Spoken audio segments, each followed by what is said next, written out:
Special shout out po doon sa atin pong galing pa sa region to join us today. Thank you for being with us. Yung una ko pong tanong ay, bukod po doon sa mga legit na bagyo, binabagyo ang bansa natin ng korupsyon. Ito pong nakaraang taon hanggang ngayon, ito po lagi yung top of mind issue when people think of government. At ito po ay korupsyon sa issue ng flood control, health facilities, at iba pang infrastructure projects.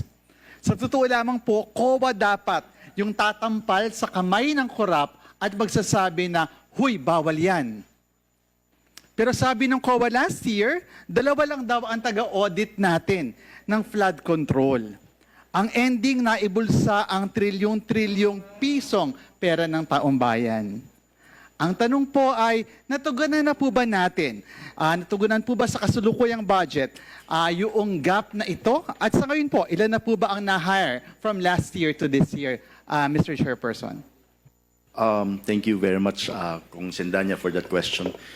Tungkol po muna doon sa binanggit ninyo, doon po sa, I think you were referring to the first District Engineering Office of Bulacan.